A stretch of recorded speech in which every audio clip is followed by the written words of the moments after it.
고린도전서 2장 2절.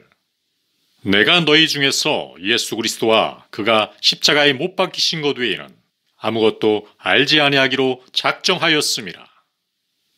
이 구절은 원래 고린도 교회의 사람들을 향하여 기록된 말씀이었습니다. 1장을 보면 그들은 여러 가지 파벌로 나눠져서는 나는 바울에게 속했다, 나는 아볼로파다 라는 말들을 하고 있었을 뿐 아니라 또 개중에는 세상의 지혜로 충만하여 스스로 교만해져서는 복음의 단순함을 경멸하고 아볼로의 복음 전파 방식을 어리석은 것으로 여기고 있는 자들도 있었습니다. 참으로 사도 바울에게는 비둘기의 순수함과 함께 뱀의 지혜가 필요한 시기였습니다. 그런데 그 지혜의 결정체가 무엇이었습니까? 그는 본문에서 이렇게 선언하고 있습니다. 내가 너희 중에서 예수 그리스도와 그가 십자가에 못 박히신 것 외에는 아무것도 알지 아니하기로 작정하였음이라. 이 결론은 진실로 대사도에게 어울리는 말입니다. 이 말씀은 지금도 그 빛나는 가치가 바래지 않았습니다. 모든 사역자들과 그리스도의 제자들은 이 말씀을 명심하여 세상 끝날까지 잊지 말고 가슴에 새겨야 할 것입니다. 저는 오늘 설교에서 다음의 세 가지 사항을 중점으로 다루겠습니다. 첫 번째, 내가 너희 중에서 예수 그리스도와 그가 십자가에 못 박히신 것 외에는 아무것도 알지 아니하기로 작정하였음이라 라는 말씀의 의미를 알아보겠습니다. 두 번째로, 그리스도인들이 왜 다른 것들에 관해서 아무것도 알지 아니하기로 작정해야 하는지의 이유를 몇 가지 들어보겠습니다.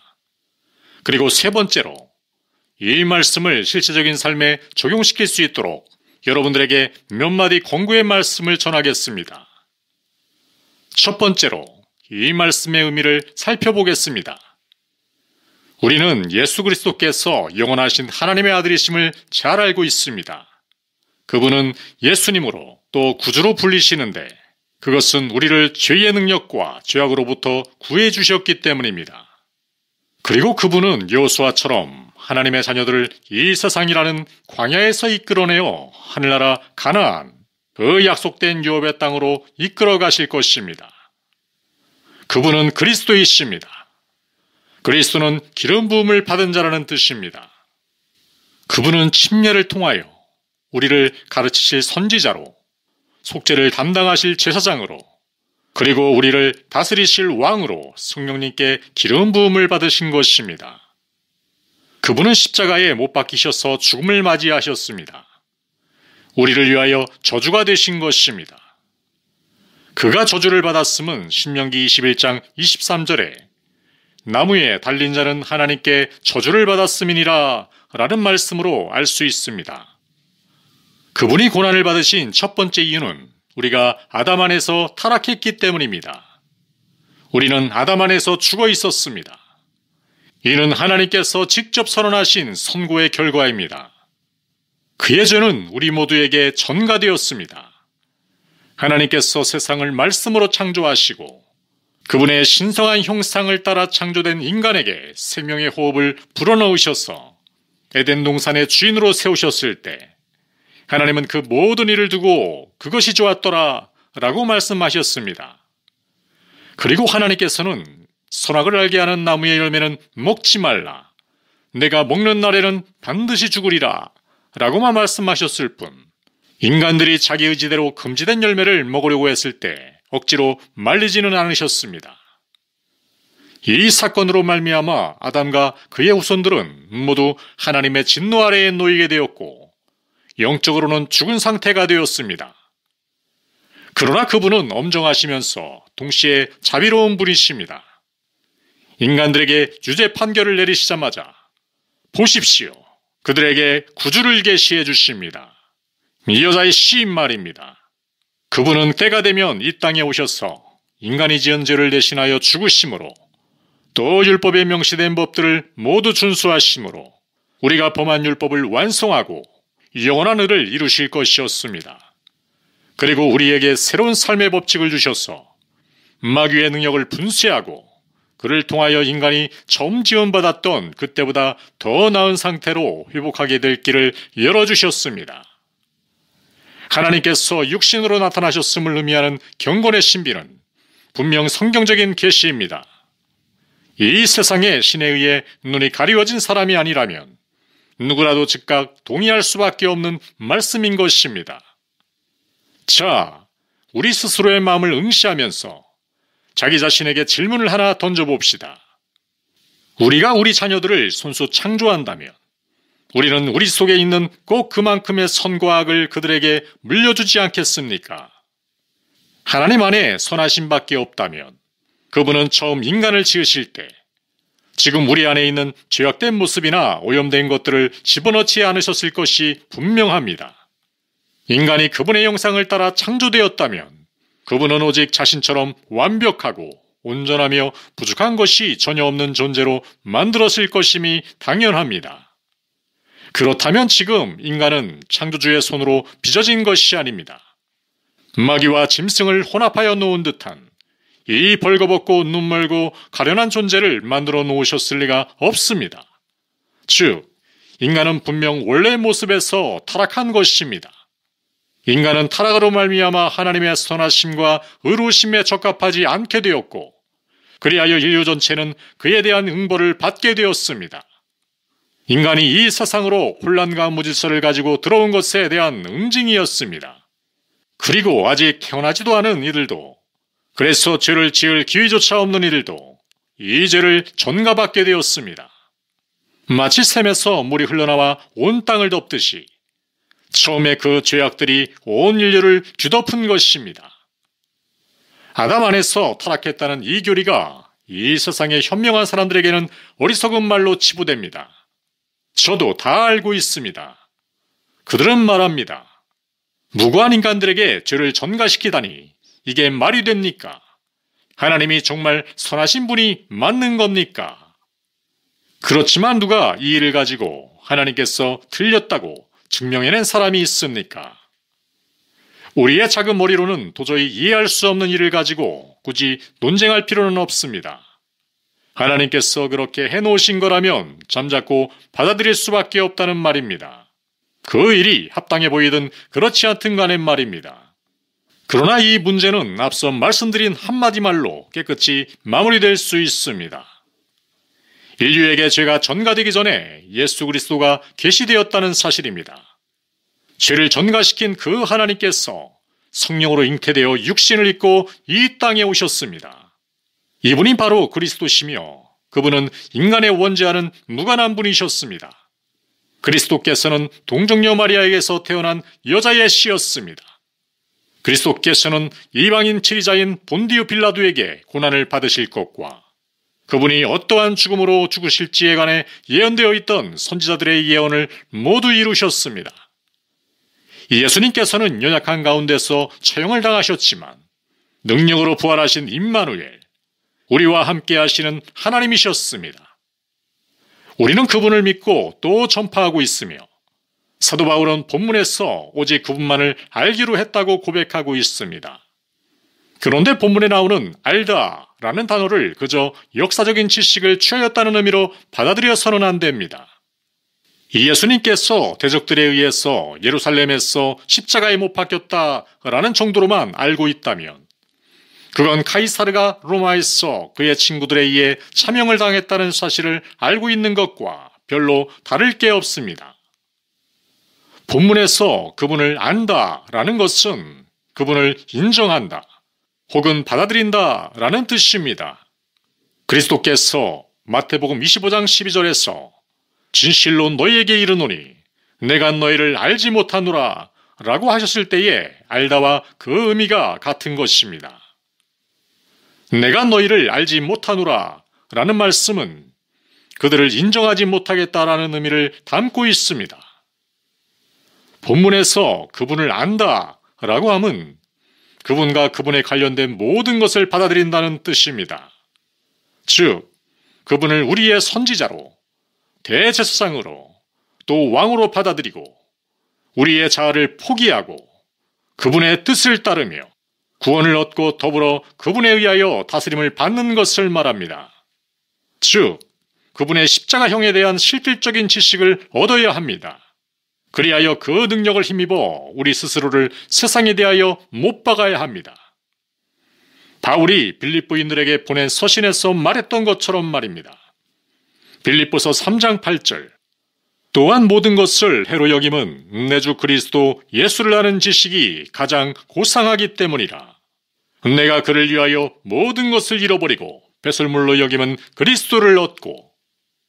사도 바울은 이 지식에 너무도 심취해서 그것 외에는 아무것도 알지 않기로 결심하게 되어버렸습니다. 그는 오직 그 사실을 공부하고 자신의 삶에 있어 지표와 원칙으로 삼으며 모든 생각과 말과 행동의 중심이 되고 목적이 되게 하겠다고 선언한 것입니다. 두 번째로, 왜 모든 그리스도인들이 사도 바울처럼 예수 그리스도와 그가 십자가에 못 박히신 것 외에는 아무것도 알지 아니하기로 작정해야 하는지 그 몇 가지 이유를 들어보도록 하겠습니다.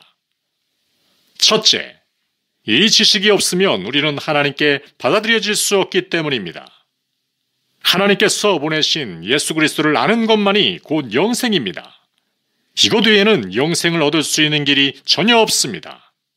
사도 베드로는 이렇게 말했습니다. 사도행전 4장 12절. 다른 이로서는 구원을 받을 수 없나니 천하 사람 중에 구원을 받을 만한 다른 이름을 우리에게 주신 일이 없음이라 하였더라. 어떤 이들은 세상적 지식이 많다는 것과 또 어떤 이들은 자신이 외국어를 서너 개쯤 할 줄 안다는 것에 대단한 자부심을 가지고 여기저기 자랑하며 돌아다닙니다. 그러나 우리가 사람과 천사들의 말을 동시에 할 줄 안다 할지라도, 심지어 별들의 숫자를 다 알고 그것들의 이름을 지어 부를 수 있다 할지라도 예수 그리스도와 그분의 못 박히심에 대한 지식이 없다면 그것들은 결국 우리에게 아무 유익이 될 수 없습니다. 세상적 지식은 우리에게 다소간의 명예를 안겨줍니다. 그러나 그분에 관한 지식은 인간이 하나님께 받아들여질 수 있는 유일한 길입니다. 우리가 그리스도에 대해 무지하다면 하나님은 우리에게 소멸하는 불이 되실 것입니다. 그리스도는 길이요 진리요 생명이십니다. 요한복음 14장 6절. 예수께서 이르시되 내가 곧 길이요 진리요 생명이니 나로 말미암지 않고는 아버지께로 올 자가 없느니라. 그분은 세상의 기초가 안 놓인 이래로 죽임당한 어린 양이십니다. 요한계시록 13장 8절. 죽임을 당한 어린 양의 생명책에 창세 이후로 이름이 기록되지 못하고 이 땅에 사는 자들은 다 그 짐승에게 경배하리라. 그분을 마음에 받아들이지 않는 이상은 그 어느 누구도 하나님께 받아들여질 수 없습니다. 지금까지 그래왔고 앞으로도 그럴 것입니다. 예수 그리스도를 아는 지식이라는 문 외에 다른 문을 통하여 하늘나라로 들어갈 수 있다고 믿는 사람은 바벨탑을 쌓아 올려서 하늘까지 올라갈 수 있다고 믿는 사람과 별반 다를 게 없습니다. 세상의 지식은 사람을 교만하게 하고 우쭐대게 만듭니다. 그러나 그리스도를 아는 지식은 사람을 정화시키고 지혜롭게 만들어줍니다. 세상에서는 하찮게 여겨지는 사람일지라도 그리스도를 알고 있다면 그는 하나님께 받아들여진 사람입니다. 그러나 이스라엘을 지도하는 학식 있는 선생일지라도 그분에 대한 지식이 없다면 그는 결단코 하나님께 받아들여질 수 없을 것입니다. 인간의 철학이란 결국 우스갯소리에 불과하지만 그들의 지혜란 하나님 보시기에 어리석음의 범주에서 전혀 벗어나지 못하는 초라한 것들입니다. 이 말씀을 기록한 사도가 그 전형적인 예에 속합니다. 학식이나 배움에 관한 한 그는 세상 그 어느 누구에게도 뒤지지 않는 사람이었습니다. 그는 가말리엘 밑에서 공부하였고 유대교뿐 아니라 여러 가지 세상의 지식을 섭렵했으며 언어나 수사 혹은 문장력에서 당대의 누구보다 뛰어난 자질을 소유한 사람이었습니다. 그러나 그러함에도 불구하고 그리스도인이 되고 난 후 그는 이전의 지식에 관하여 빌립보서 3장 8절에서 이렇게 선언했습니다. 또한 모든 것을 해로 여김은 내 주 그리스도 예수를 아는 지식이 가장 고상하기 때문이라. 내가 그를 위하여 모든 것을 잃어버리고 배설물로 여김은 그리스도를 얻고. 그는 고린도에서도 식자 대접을 받을 수 있었지만 그러함에도 예수 그리스도와 그분의 못 박히심 외에는 알지 않기로 했노라고 단언해버렸습니다. 바울은 지금 예수 그리스도의 계시가 담겨 있고 그리하여 그것을 읽는 사람으로 하여금 구원에 이르게 할 만큼 지혜롭게 할 수 있는 성경은 펴보지도 않고 그저 세상의 지식을 습득하는 재미로 살아가고 있는 사람들의 어리석음을 말하고 있습니다. 그들은 후일 자신들의 지식이라는 것이 피레네 산맥에 서식하는 새가 흘리고 간 깃털 하나만한 유익도 줄 수 없는 것이었다는 사실을 깨닫게 되면 몹시 당황할 것입니다. 원인과 결과를 따져가며 논리적으로 자신의 주장을 개진할 수 있고 어떤 일에 관해 도덕적 합리성 따위를 논할 수 있다고 해서 스스로를 현자라고 생각하는 사람들 중에는 나중에 하나님의 일들에 관한 한 결국 바보임이 드러날 자들이 허다합니다. 예수 그리스도께서 우리를 위해 이루어 놓으신 구속의 위대한 사역과 우리 죄를 속죄하셨다는 진리 그리고 행위의 언약을 온전히 충족시킨 것에 관하여 또 새로운 삶의 방식에 관한 이야기를 나누어 보면 완전히 반푼이나 다름없기 일쑤입니다. 결국 그들의 학문이라는 것은 진정으로 배워야 할 것은 하나도 배우지 못한 헛똑똑이들에 불과한 것입니다. 가장 높으신 분께서 그들의 혼을 취해가시면 그들은 어떻게 됩니까? 예수 그리스도의 심판석 앞에서 담대함을 지닐 수 있게 해주는 유일한 그 지식을 갖추지 못한 이 헛똑똑이들은 그 자리에서 얼마나 놀라겠습니까? 세상에서 수많은 업적을 쌓았음에도 불구하고 그 지식으로 말미암아 지옥으로 가야 하는 자신의 처지를 깨닫게 된 그들은 세상에서 무식한 사람으로 여겨졌으나 우리를 위해 죽으시고 하나님의 우편까지 높여주신 그리스도에 대한 살아있는 지식을 갖추고 있었던 사람들을 보면서 또 얼마나 큰 슬픔을 느끼겠습니까? 사도 바울은 그 거룩한 승리 앞에서 이렇게 외칠지도 모릅니다. 고린도전서 1장 20절 지혜 있는 자가 어디 있느냐? 선비가 어디 있느냐? 이 세대의 변론가가 어디 있느냐? 하나님께서 이 세상의 지혜를 미련하게 하신 것이 아니냐? 사족을 조금 달자면 저는 지금 인간의 학문을 저주하거나 비난하고 있는 것이 아닙니다. 그것이 아니라 그리스도를 아는 지식 아래 모든 지식들을 종속시키지 않는다면 그 모든 남들이 결국은 헛되다는 말입니다. 그리고 사도 바울은 이 서신을 쓸 당시 성령님의 인도하심을 받아 주 예수 그리스도와 그분의 못 박히심에 대한 좀 더 깊은 지식을 얻어가고 있었음이 분명합니다. 그가 이러한 지식에 탐닉한 가장 큰 이유는 아마도 이전에 하나님의 교회를 반대하여 저질렀던 큰 악행들 때문이었을 것입니다. 학문이나 진리에 대한 무지가 아니었다면 그 수많은 사두개인들과 바리새인들이 왜 예수 그리스도를 아는 지식을 그렇게 멀리하려 했겠습니까? 인간의 지혜나 지성을 혼란스럽게 만드는 과학이 아니었다면, 현대인 믿지 않는 자들의 마음속에 부패함이 없었다면 왜 그들이 그토록 믿음으로 얻는 하나님에 의해 복종하려 들지 않겠습니까? 두 번째로 이 지식이 없으면 우리의 선한 행위나 인격은 그분께 받아들여질 수 없습니다. 사도 바울은 말합니다. 히브리서 11장 4절 믿음으로 아벨은 가인보다 더 나은 제사를 하나님께 드림으로 의로운 자라 하시는 증거를 얻었으니 우리에게도 그와 같은 믿음이 있어야 혹은 그분을 아는 실질적인 지식이 있어야 우리의 기도와 찬양과 감사의 희생제가 그분의 은혜의 보좌 앞에서 향기로운 향으로 바쳐질 수 있는 것입니다. 두 사람이 성전에 올라갈지라도 예수 그리스도 우리 주님 안에서 기도를 올린 사람만이 의롭게 되어 집으로 돌아갈 수 있습니다. 왜냐하면 우리가 가장 거룩하신 그분 앞으로 나아가 기도를 올릴 근거는 오직 그리스도의 거룩한 속죄, 온전한 희생제사뿐이기 때문입니다. 이것이 없이 주님께 나아가는 사람은 나답과 아비후의 죄를 범하는 자들입니다. 그들은 이상한 물을 가지고 하나님 앞에 나아갔다가 그분 앞에서 죽었습니다. 더 나아가 예수 그리스도를 아는 지식이 없으면 우리의 헌신도 받아들여지지 못할 뿐 아니라 우리가 인간들에게 베푸는 자선도 그분께 받아들여지지 못할 것입니다. 우리가 가진 모든 것을 털어 가난한 자들을 먹일지라도 그분을 아는 지식이 없으면 우리에게 아무 유익이 없습니다. 이에 관해서는 주님께서 마태복음 25장 45절에서 넌지시 던져놓으신 말씀이 있습니다. 선한 행위를 많이 했다고 자부하는 사람들에게 주님은 이렇게 말씀하십니다. 내가 진실로 너희에게 이르노니 이 지극히 작은 자 하나에게 하지 아니한 것이 곧 내게 하지 아니한 것이니라. 이를 통해 우리는 명백히 알 수 있습니다. 형제들 속에 있는 그리스도를 보고 우리를 향한 그분을 아는 참 지식이 있어서 행한 선행들만이 우리가 마지막 날에 가서 보상을 받을 수 있는 유일한 자선행위라는 사실을 말입니다. 세 번째로 예수 그리스도를 아는 실제적인 지식이 없다면 경건이나 자비를 드러내는 행위들, 고상하고 도덕적인 행동들이 결코 그분께 받아들여질 수 없다는 사실입니다. 그러나 현대의 이성적이라고 하는 현학자들은 이것과 전혀 다른 행동의 원칙을 세워놓았습니다. 그들은 저를 두고 어떤 일이 도덕적으로 옳은가 옳지 않은가를 따져서 시민으로서의 도덕적 삶을 영위해야 한다는 사실을 모른다고 악다구니를 써댑니다. 그러나 이들은 모두 눈먼 자들입니다.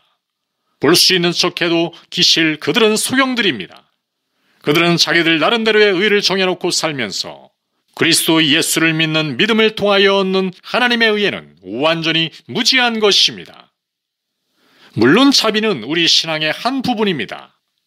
그리스도께서는 행동의 원칙으로서의 도덕법을 파괴하러 오신 것이 아니라 오히려 온전히 이루러 오셨다고 말씀하셨습니다. 그러나 분명한 것은 도덕적이고 예의 바른 행동들은 그것이 하나님의 사랑하시는 자들을 믿는 믿음, 혹은 그분을 아는 실제적인 지식에 기인한 새로운 본성의 법으로부터 나온 것이 아니라면 하나님 아버지께 결코 받아들여질 수 없다는 사실입니다. 예수 그리스도의 죽으심으로 말미암아 우리의 삶에는 지속되는 헌신이 요구됩니다. 우리가 먹든지 마시든지 하나님께 기도를 하든 아니면 인간들에게 어떤 행위를 하든지 간에 그분의 사랑으로 말미암아야 하고 우리를 위해 죽으시고 부활하신 그분을 아는 지식으로 말미암아야 하며 가장 일상적인 행동들도 하나님께 받아들여질 만한 것이 되게 해야 합니다. 만일 우리가 이 원칙을 따라 산다면, 즉 우리가 하는 모든 행동이 그리스도로 말미암는다면 우리가 하는 가장 작은 행위들도 그분께 받아들여지는 희생제사가 될 수 있습니다. 그러나 이 원칙을 무시한다면 우리가 드리는 경배는 헛된 일이 되고 맙니다. 영적인 우상숭배가 되는 것입니다. 우리는 우리 스스로 쳐놓은 그물의 희생제가 되고 맙니다. 행위의 목적이 그리스도가 아니라면 그것은 모두 우상에 불과합니다. 그러므로 그런 행위들은 결코 그분께 받아들여질 수 없습니다. 우리 인간은 타락한 죄인들이기 때문에 그리스도 위에 다른 기준을 따라 살아가기 십상입니다. 우리는 아담 안에서 하나님으로부터 타락을 했기 때문에 두 번째 아담인 예수 그리스도의 죽으심과 순종하심을 통해서 회복을 해야 합니다. 이를 통하여 우리가 변화하는 것입니다. 우리의 생각과 말과 행동은 오직 그분 안에서 또 그분을 통하여 받아들여질 수 있습니다.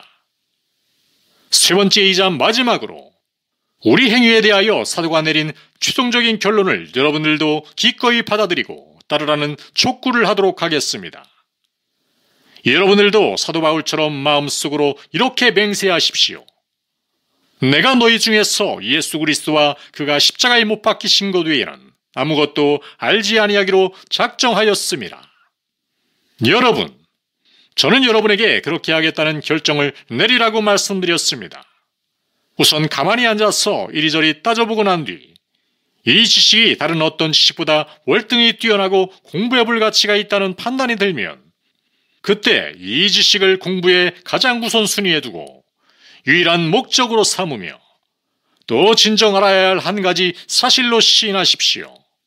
그리하면 세상의 하찮은 지식들은 이 참된 지식을 쫓는 열정에 한쪽으로 자연스럽게 밀려나 버리고 말 것입니다. 아무리 못 배운 사람일지라도 이것까지 못 배워서는 안 됩니다.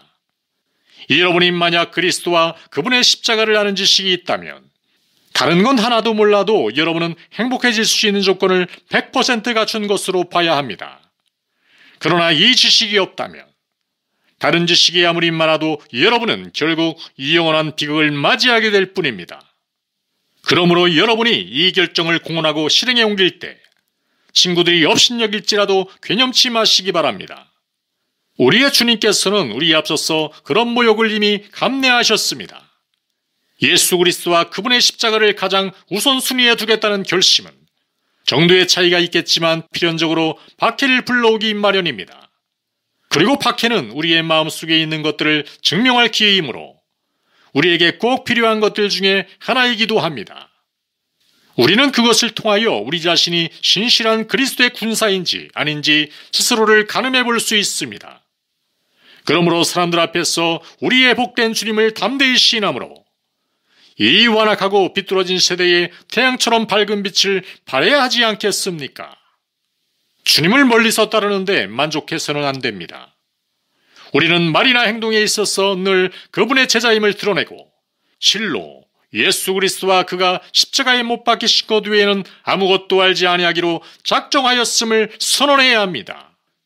그러면 말로 다 할 수 없는 행복이 우리를 감쌀 것입니다. 그리고 무엇보다 우리를 멸시하던 무리들 위로 산들이 날아와 그들을 덮치고 그들이 선 자리가 언덕이 될 때 우리는 하나님 면전에까지 높아져서 저 하늘에서 해처럼 빛나게 됩니다. 우리를 구속하신 주님의 왕국에서 영원토록 빛나게 될 것입니다. 아멘.